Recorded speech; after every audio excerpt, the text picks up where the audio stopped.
Hello and welcome to this very special episode of Out of Britain. It's brand new. I'm coming to you from a conservatory area, and luckily it's not so cold yet.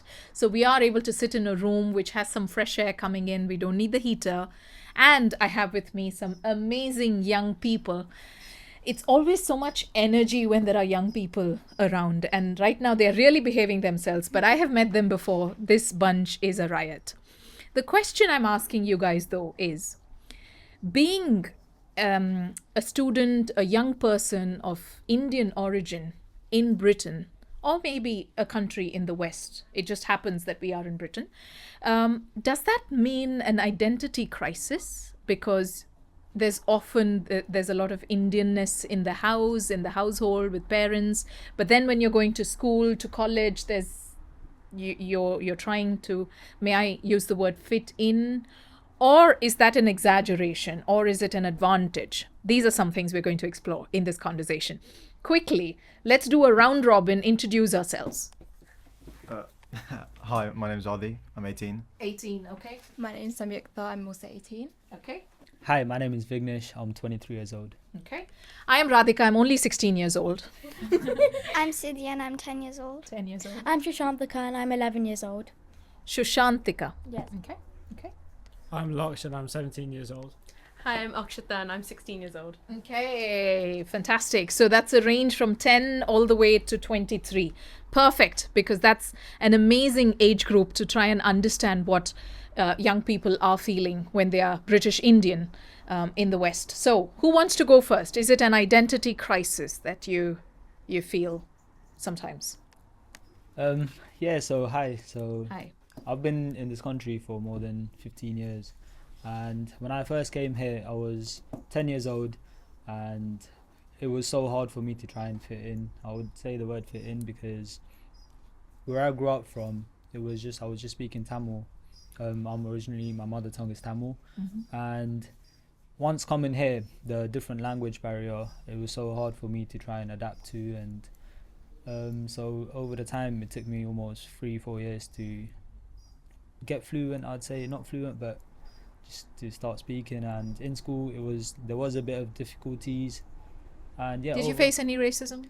Racism, I would say here and there, but for me, I would just dust it off and walk it off. But I know a lot. So that means a yes. Yes, to be precise. Okay. Was there bullying or? Bullying did happen, especially because once you're a new person in a new country, these people think they can sort of, I don't know, they're on top of you. And so you did feel a bit there was oppression. there was, Okay. but- And that was 15 years ago, mind you. It can happen. Apparently it happens even now. I don't know. We'll find out. But hopefully much less. But yeah. Thank but you. hopefully Thank you for now, sharing that. now is a lot better in my life, and it's good. have you fit in? I've finally fit in. Yay! Okay. Well done. yeah. Well done. So you had to learn the language, pretend like you are someone who lived here and have always been The here. thing is, language is just the first thing. There's so much more than the language. There's how you eat, how you dress, how you walk. There's so The much stuff. topics you speak about. The things you talk about, the Yeah. music you listen to, the Yeah. TV you watch, so much more. There's so much more than just the language. Thank you for sharing that, Vig. So honest of you. I'm just trying to get an account. So Vig is first generation because you First lived gen. in India for some years. Anybody else who lived in India, or are you all second generation? Second generation. All of you? Everybody born here? Okay, let's go to you, Sam. What is it a strength, or is it sometimes living two lives? So I was born and brought up here. I think having two different cultures can really be like a big strength because obviously you have all these festivals, you celebrate Christmas and Diwali and Pongal, and you have a much like richer life kind of. Yeah. Richer life. Yeah. Yeah. So happy people. Yeah. Okay. Adi, do you want to go? Me personally, I didn't feel a need to fit in personally. I just kind of celebrated my culture, tried getting involved. Me personally, I didn't have any bullying, or I didn't kind of feel left out. But that's partly due to the schools I went to being majoritively Asian. So it was kind of a way of relating to other people. So for me, I just try to celebrate my culture and have a happy time. Happy time. Happy time. Happy time. That's all we got. And it's a strength. You're happy to be. Are you? If you could choose, would you still choose to be British Indian in Britain? 100%. If anything, I've actually taken my friends from other cultures and let them show them Indian culture. So I've taken some of my can I say white friend? I've taken my white friend to an Indian restaurant before. He said it was a bit spicy, but other than that, I enjoyed it. Yeah. Okay. See, I would have given you an award if you said I took your white friend to India and had him eat. Yeah, that would have given. That would have been. Yeah, it'll come soon. Next program. Okay, you go. I personally think me being British Indian has been my strength, as it allows me to have like similarity with like other people. For example, in my school on Culture Day, I participated in our Culture Day showcase, and I got to lead a Bollywood dance. And not being biased, I think that was the best out of all of them. And many people enjoyed it. And I think after that, everyone's just been going to me and like saying how they would like to participate, even if they're not Indian. And I think that's been a really nice thing. Lovely. So, do you wear your bindi to school? Oh yeah, I wear it every day since I was young. It's just been a tradition. I think without it, I feel a bit weird. Lovely. And did people share comments? Did they any questions asked? When I was younger, people did come and have questions. They were like, "What's that dot on your face? Does it have any like what does it mean?" But I've not faced anything mean about it. It's just other people being curious. Yeah. And what does it mean actually? What does it mean to you to wear a bindi every day? Personally, for me, when I wear my bindi every day, I feel like that's part of my culture, and it's also like something that's been passed down through my family. So I feel like I'm just like representing my heritage as well. And I don't know if this is right, but my mom's always told me that wearing a bindi is like protection and like from evil eye and like etc. So I feel a bit protected as well. Ooh, fabulous! Thank you for sharing that. Before we go to Laksh, let's get the 10-year-old. Siddhi, what's up? Being a British Indian, it feels good because like you can mix with like friends who are from Britain and Europe, as well as mixing with friends from India. But then if you just have friends from one kind of culture, it's quite difficult to fit in that way. Okay. That's it. So you have more friends than British kids. Are you saying that?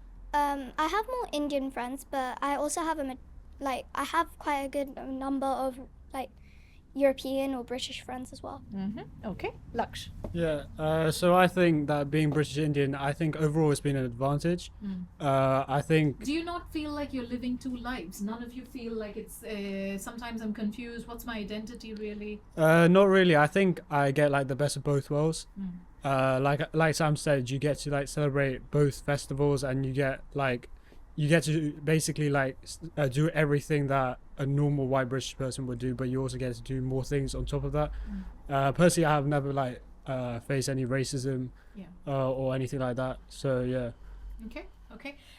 Susie, you go first, and then I have a question related to the point that Vig spoke about, which is he said that obviously the life we live influences the conversations we have with friends, and English people don't have any pressure of catching up with Bollywood music and Bollywood songs and what's releasing in India.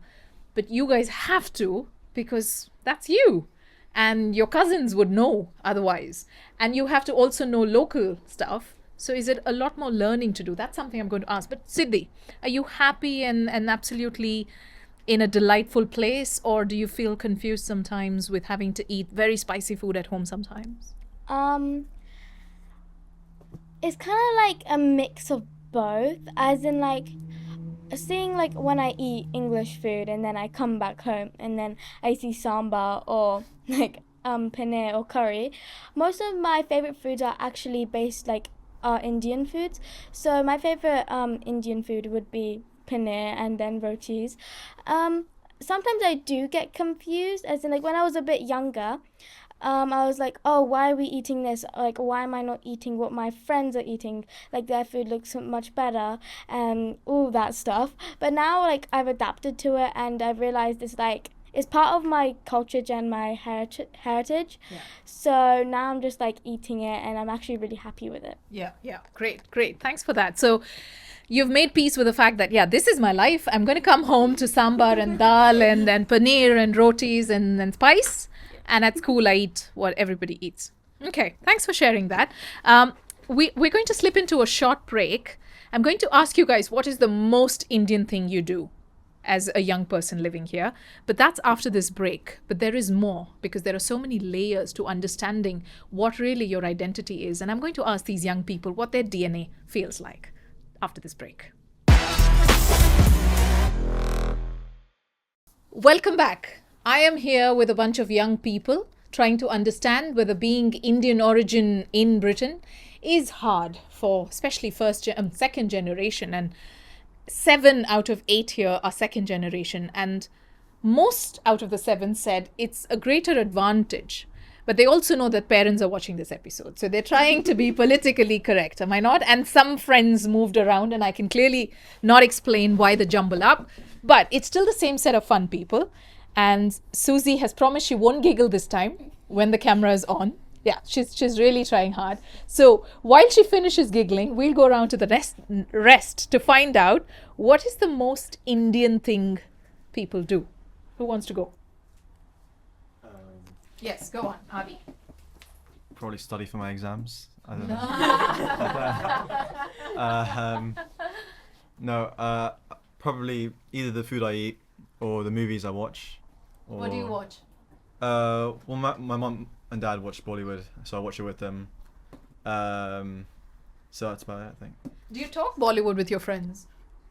Actually, I do, yeah, sometimes. Yeah. I have with my few Indian friends. I feel like it's something you can't miss out on. Yeah. So with your Indian friends, but during your lunch break, when you're in a canteen or something, eating a sandwich, and you guys are sitting together, it's a mixed, diverse group, like many parts of London is. What is the conversation that you guys have? Anybody wants to take that? Yeah. Oh, I was going to say it's more difficult with Indian movies because there's always different languages. And I feel like each region has different movies. But I know it's a bit off topic, but my Sri Lankan friends, they're really into it. They every time a movie comes out, they watch the trailers at lunchtime. Yeah. Literally as soon as it comes out, because obviously it's the same language. And I feel like they're more they can kind of relate to it more. Yeah. Obviously, it's a bit harder because. And maybe Asian friends. I know friends from Pakistan love to watch Bollywood a lot. exactly. Yeah. I've even got like Somali friends who watch Bollywood genuinely. So. Really? Oh yeah. Oh yes. Yeah. So it's all around the globe. Yeah. I had a Persian van. He was a man with a van, and when I was moving homes, I happened to sit with him on the passenger seat, and obviously he saw my skin and he could say I'm brown, and he probably smelt paneer out of me, and he said he was from Persia, and he said, "Do you have Deepika Padukone's number?" He actually asked me that, and he had seen Pathan before I had seen Pathan. At the same encounterance, I went to the movie with I went to the museum with my cousins, and we were just exiting out, and then I think she was East Asian, and she comes to me, she's like, "Oh my god, do you know Shah Rukh Khan?" And I was like, "No, but I'd love to." What? You should just say yes. He's all the time at my place. We go and meet the Queen together when she was there, and now we meet the King. Okay, what is the most Indian thing you do? For me, I think it'll probably be like herbal remedies or just like the natural remedies, like I don't know what's it called, ajwain seeds or omem seeds. Yes. It's great for like tummy aches and stuff. And then my like turmeric face pack. Yes. I love it. Yes. It's like an everyday thing for me. Yes, absolutely. Do you do coconut oil for your hair? I do. We have like the whole like oil setup thing that we do. Yeah. It's like a tradition. It is. The most Indian thing you do? Probably listen to Indian music and cook Indian food. I love cooking, and any paneer recipe you can give to me, I'll make it the next day. Really? Yeah, I love cooking, and especially I've been recently fusing like different cultures with Indians. I've been like making like Indian wraps and like mixed with like halloumi and stuff, and it tastes really good. Chef in the making. New pop-up coming up in Victoria Station. Yeah. Okay. Susie. So I'm calling Susie because your original name is? Shushantika. And your friends call you? Susie. So who else has this story of I do. you do? So everyone calls me Sam when it's fully Samyukta, but it's much easier to pronounce Sam. So Yeah, same. I always get Radhika, because there's you can't call me Rad, so there's Radhika. Anybody else? Adi? Just Aditya, but my friends call me Adi. Adi. Yeah. Do they call you Adi or Adi? Or? It's a mix between the two, but even back home, people like my aunties call me Ade as well, so it's not like Yeah. a British thing. Okay. No further complaints. So my full name is Vignesh Ramesh Babu, and That's what you call an Indian name, Vignesh Ramesh so Babu. always, you know, on your school card and stuff, me and my Sri Lankan friends, we used to have like 2 lines just to have our full name. Yeah. So it would be like Vignesh Ramesh Babu on the next line. And my friends used to call me Babs from Babu. Okay. They turned it into Babs, so Yeah. that's You're my used to full it name. now. Yeah, I'm used Yeah. to Babs. Okay. Yeah, it's cool. What's the most Indian thing you do? I'd say it's just eating Indian food, and also So paneer and roti, she already confessed. and And a lot of giggling while talking. It's so Indian. It's so Indian. Yeah. and also we will mix anything with rice. Anything with rice. Anything with rice, and we'll eat it. Yeah, of course. And with the hands. Yes. Please tell me you guys eat with your hands. Absolutely. Yes. Okay. Probably going to India because that's where India is. So That's where So you mean every summer vacation you're in India? yeah, Does that make you happy? sometimes. Except like if there's floods in some places, or if it's too hot. If it's too hot? But otherwise, it's a really nice place. Okay. We'll not discuss what conversations you have with your cousins just now. We'll wait for that. Definitely eating Indian food, and I think like celebrating festivals as well. Like that's probably the most Indian thing I do. Do you have, how many sets of kurtas do you have? I don't know. But do you have kurtas? Yes, Do you like absolutely. wearing Indian clothes? Yeah. Whenever there's like a festival, of course I will wear Yeah. Okay. a kurta. Okay. So first of all, eating with your hands is it just gets the most. I think you're at the top of Indian level. So I got to a point where my friends. So I had a few friends. Do you know chicken and chips? Yeah. They were eating chicken and chips with like knife and fork. It was just illegal, but I made them eat with their hands, and most of the friends they follow me eating with hands. So watching a lot of Indian movies, listening to Indian songs, and yeah. Do you guys talk Indian languages at home? And aren't you forced by parents to talk Indian languages at home? And is that a hard thing to do? Because it must be so confusing to switch languages, and then when you go back every summer vacation to India, your cousins are talking beautifully, and then parents could not always, but could go, see?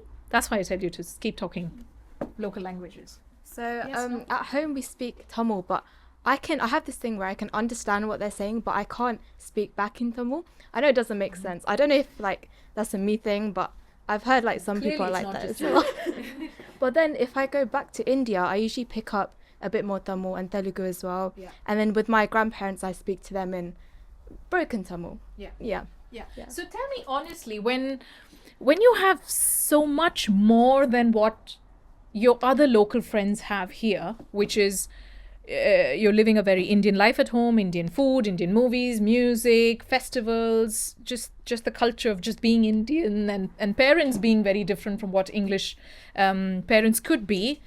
How does that influence the conversations you have or the person that you are? Are you feeling more enriched, or does it sometimes feel like you're living 2 lives? Do you want to go? For me personally, I do think it's a big advantage having like these 2 sides of me, and they go quite well together in my everyday life. Like So it can be that you're living 2 lives, but it's easy. Is that- yeah, It's like easy?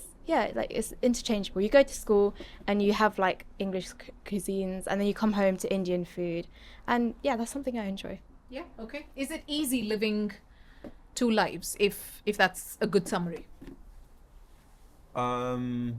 Sorry, I wouldn't describe it as 2 lives. It's because I don't think the cultures clash, to be honest, when I'm at school, and I think as you're talking about the conversations we have at school, I think anything sort of Indian that we do talk about is kind of the funny side.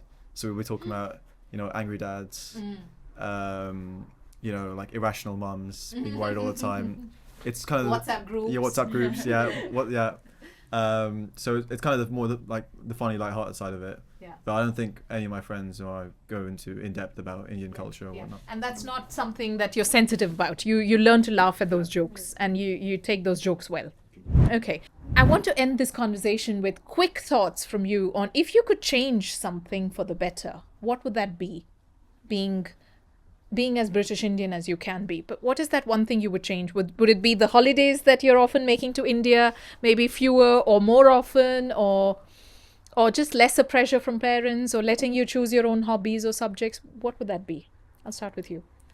Personally, I don't know what I would change. I know you won't change taking the bindi. Oh yeah, I do love my bindi.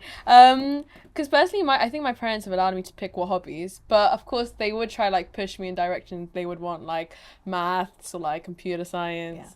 See, the other day, I was having this chat with Laksh, and Laksh said, push, yes. First he said push, and then he said, encourage me, direct me, guide me. I would 100% agree though, because I think fortunately I was really interested in IT, and I think my dad was so happy. He was like, yes, finally. And no work to do here. And then after hearing like my interest in IT, they definitely like pushed me along that line. My dad like opened opportunities, and like I think that's pretty good. Okay, all good. Anything anybody wants to change? Let's go with you, Siddhi. I don't want to change anything, but if I can make it better, it would probably be adding different like festivals, not just one like every month, but maybe fewer, because you have like one every month if you see it. You have another. I'm so sorry, Radhika. I've got one message for all the parents. Okay, so no one. Really has a lot. So this is something that I've learned, and I would like all the kids to not having to go through this. So no one's gonna teach you about money in life. They just sort of expect you to finish your uni or whatever, just get out in life and sort of deal with it yourself. But I just wish if my parents taught me about how to save money, how to invest with money, how to do things with money. It would have helped me out a lot in life, but I just had to go through that on my own, go through the struggles, ups and downs, and now I'm at a point where I had to learn it myself. So I just wish if the parents would teach about the money subject a lot sooner than coming out of uni or school. Which probably is also the unconditional love they have, isn't it? Where they feel like, let him enjoy or let her enjoy. That doesn't have to go through the struggles that we did. So we won't give the whys behind why you need to save money. So that's a great thought. And Indians are so good with their money because Shaunaka Rishi, who is a professor at Oxford University, who's done a lot of research on Indian living in Britain, says always that British Indians, especially from the 70s and the 80s and even till until recently, know one thing, and that is to put their head down, work hard, focus, perform, save, buy property, pass it to children, but perhaps also teach that trick of how to save money to children from WIC. And so many lovely thoughts from all of you. Thank you guys for sharing those with us, and keep being British Indian and keep watching those lovely Indian movies and be the initiator of those conversations in the canteens and cafes. Thanks very much. If you have thoughts and comments to share, pop them below, and thanks very much indeed for joining us. Radhika Iyer signing off. Sorry. Yay!